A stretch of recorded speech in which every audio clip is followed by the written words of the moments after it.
Hello friends, मेरा नाम है हिमांशु और हम आ गए हैं एक और नई वीडियो लेके। फ्रेंड्स, आज की इस वीडियो में हम देखेंगे कि जो जिला धमतरी में शासकीय अंग्रेजी माध्यम जो विद्यालय ओपन हुआ था, उनके लिए जो योग्यताधारी आवेदकों से आवेदन पत्र आमंत्रित किए गए थे, उनके आवेदन पत्रों की छँटनी के आधार पर जो पात्र अपात्र आवेदनकर्ताओं की जो सूची है, वो जिले की वेबसाइट में जारी कर दी गई है। तो आइए देखेंगे कि ये जो प्रेस विज्ञप्ति है वो क्या है, जो कलेक्टर के द्वारा जारी की गई है, और इसमें क्या कहा गया है, दावा आपत्ति कैसी करनी है, ये सारी जानकारी इस वीडियो में हम देखेंगे। तो आइए बिना किसी देर किए आज का वीडियो स्टार्ट करते हैं। तो जैसे कि आप देख पा रहे हैं, एक प्रेस विज्ञप्ति जारी हुआ है कार्यालय कलेक्टर शिक्षा जिला धमतरी छत्तीसगढ़ के द्वारा।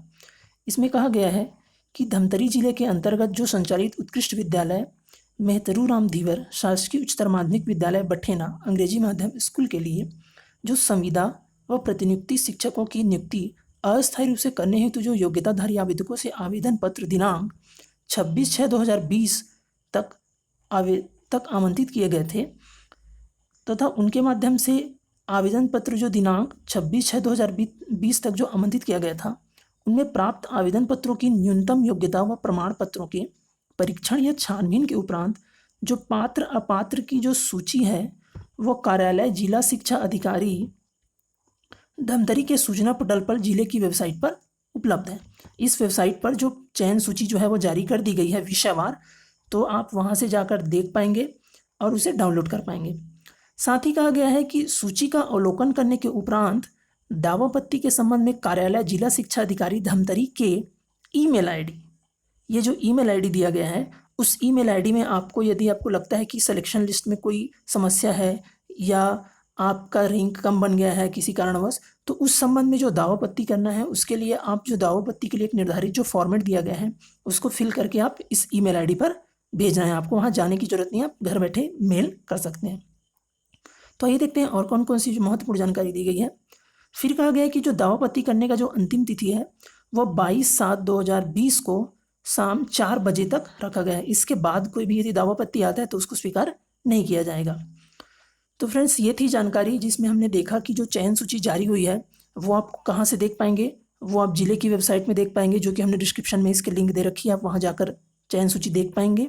साथ ही एक हमने देखा कि जो मेल आईडी दी गई है जिसमें आपको जो आपके डॉक्यूमेंट्स हैं उनको मेल करने हैं, यदि कोई दावा आपत्ति करना है तो ये मेल आईडी है।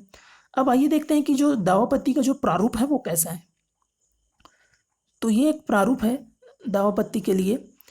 इसमें पहले आपको पद नाम लिखना है, आप किस पद के लिए फॉर्म भरे थे, फिर आपका विषय क्या था, सूची में सरल क्रमांक क्या है, जो सूची जो जारी हुई है उसमें आपका सीरियल नंबर दिया होगा कि जिस सीरियल नंबर पे वो आपका जो फॉर्म वो लोग एक्सेप्ट किए, तो उसमें एक सीरियल नंबर जारी किया गया है, उस सीरियल नंबर को आपको लिखना पड़ेगा कि आपका सीरियल नंबर क्या था, फिर जिसे सरल क्रमांक कहा गया है। फिर आपका नाम यहाँ लिखना पड़ेगा, पिता या पति का नाम। फिर उसके बाद 6वें नंबर पे जो पॉइंट है कि आप दावा आपत्ति जो कर रहे हैं उसका, फिर 6वें नंबर पे एक महत्वपूर्ण बिंदु है, यहाँ पर आपको वह लिखना है कि आप दावा आपत्ति क्यों करना चाहते हैं, दावा आपत्ति का कारण क्या है।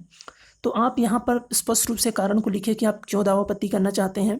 फिर उसके बाद जो कारण आप यहाँ पर लिखेंगे उस कारण से संबंधित जो दस्तावेज है वो आपको यहाँ पर संलग्न करना पड़ेगा।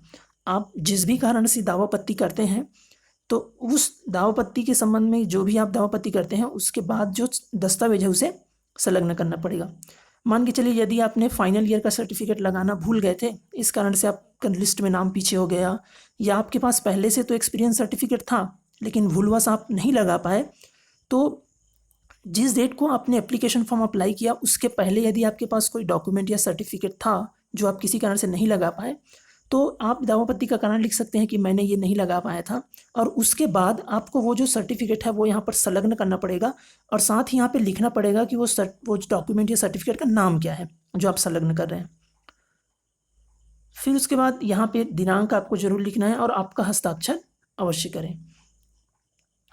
तो ये फ्रेंड्स एक प्रारूप था जिसमें हमने देखा कि ये प्रारूप था जिसके आधार पर इस प्रारूप को फिल करके आप दावा आपत्ति कर सकते हैं। साथ में एक, ये तो हमने दो चीज़ें देख ली। पहला हमने देखा कि हमको ये सूची कहाँ पर मिलेगी, ये हमने वेबसाइट देखी। फिर हमने देखा कि किस मेल आईडी पर हमको अपने दावा आपत्ति को मेल करना है। फिर तीसरा हमने देखा कि इसका प्रारूप क्या था। तो आप क्या करिए, इस प्रारूप का प्रिंट ले लीजिए, उसके बाद इसको भर लीजिए जो भी आपको लगता है जिस विषय हेतु आप दावापत्ती करना चाहते हैं।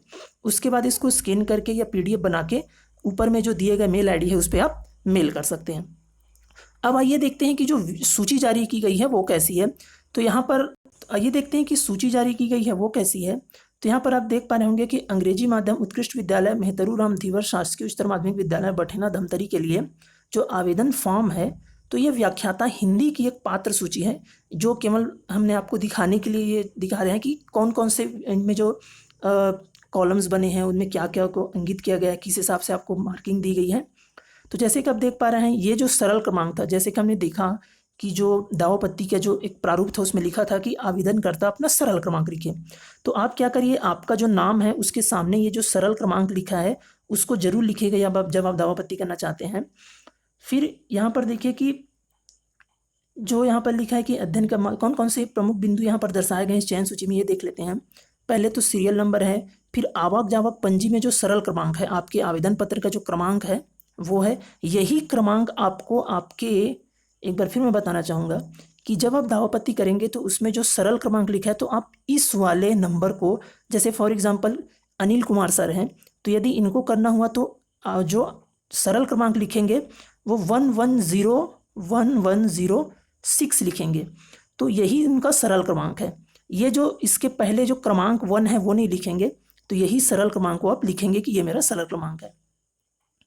फिर इसमें तीसरे नंबर पे है आवेदक का नाम, पति पिता का नाम, जन्म तिथि, आवेदित पद का नाम, फिर विषय कौन सा था, जिस विषय के लिए अप्लाई किए थे, फिर आपने अध्ययन किस माध्यम में किया। साथ ही दिया गया है कि जो अर्हताकारी जो परीक्षा है, इसको मैं थोड़ा जूम करना चाहूँगा। अर्हताकारी परीक्षा के संबंध में दिया गया है कि जो परीक्षाएं थी जिनमें हमको एक अर्हता दिया जा सकता था, जिनकी मार्किंग करनी थी, तो जिसमें कहा गया कि पहली जो थी स्नातकोत्तर की, वो स्नातकोत्तर की परीक्षा का पूर्णांक और प्राप्तांक और प्रतिशत यहाँ पर लिखा गया है। वहीं जो B.Ed की जो पूर्णांक प्राप्तांक के प्रतिशत यहाँ पर लिखा गया है, और अनुभव के वर्ष जो है उसको यहाँ पर लिखा गया है। साथ ही आवेदन का प्रकार लिखा गया है कि संविदा है कि क्या है, और पात्र है या अपात्र है वो भी यहाँ पर लिखे हैं। तो पात्र आवेदकों को तो ये आप सूची आप जो डिस्क्रिप्शन में हमने लिंक दे रखी है वहाँ पर जाकर डाउनलोड कर सकते हैं। वहाँ पर अलग अलग विषयवार सूची जारी हुई है। तो जिन जिन कैंडिडेट्स ने फॉर्म डाला है वो जाकर अवश्य देखें, या जिन्होंने नहीं भी डाला है वो भी जाकर देखें। कम से कम एक पता चल जाएगा, आइडिया लग जाएगा कि मेरिट लिस्ट कितने मार्क्स तक जा रही है, कितने % तक जा रहा है, और अन्य जिलों में उन्होंने जो आवेदन किया है उनकी होने की संभावना कितनी है। साथ ही इस सूची में मैं एक चीज़ बताना चाहूँगा कि जो पात्र कैंडिडेट हैं उनको तो खैर उतनी बड़ी समस्या नहीं है, लेकिन यदि किसी कारण से कोई कैंडिडेट पात्र न होकर अपात्र हो गए हैं और उनको लगता है कि कुछ डॉक्यूमेंट छूट जाने के कारण उनको अपात्र किया गया है, जो डॉक्यूमेंट उनके पास हैं, तो वो निश्चित तौर पर यहाँ पर दावापत्ती करें और आपके जो ओरिजिनल डॉक्यूमेंट है जो भूलवश आप नहीं भेज पाए उसे भेजें। तो फ्रेंड्स, ये था आज का वीडियो जिसमें हमने जाना कि जो जिला धमतरी में जो शासकीय अंग्रेजी माध्यम विद्यालय में जो शिक्षकों के विभिन्न पदों की जो वैकेंसी आई थी उनके लिए फाइनल जो चयन सूची है, वो प्रारंभिक जो चयन सूची है वो जारी की गई है, और उसके लिए दावापत्ती का जो समय है वह आमंत्रित किया गया है। दावापत्ती के लिए कहा गया है कि इस जो लास्ट डेट है वो 22/7/2020 शाम 4 बजे तक है। तो आप 22/7 के पहले तक अपनी दावापत्ती भेज सकते हैं। यदि ये वीडियो आपको अच्छा लगा हो तो इसे लाइक करिए, अपने अधिक से अधिक दोस्तों तक शेयर करिए। चैनल पे नए हैं तो चैनल को सब्सक्राइब जरूर करिए ताकि ऐसी महत्वपूर्ण जानकारियाँ आगे भी आपको मिलती रहे। फ्रेंड्स, यदि आपके कोई सवाल या सुझाव हो तो हमें कमेंट बॉक्स पर ज़रूर लिखें। अधिक जानकारी के लिए डिस्क्रिप्शन में हमने जिला कलेक्टर महोदय की जो वेबसाइट है उसकी लिंक दे रखी है, आप वहाँ जाकर ये PDF भी डाउनलोड कर पाएंगे और विषयवार जो मेरिट सूची जारी हुई है वो भी डाउनलोड कर पाएंगे। फ्रेंड्स, मिलते हैं बहुत जल्द एक और नई वीडियो के साथ। तब तक स्वस्थ रहिए, मुस्कुराते रहिए। वीडियो देखने के लिए आपका धन्यवाद।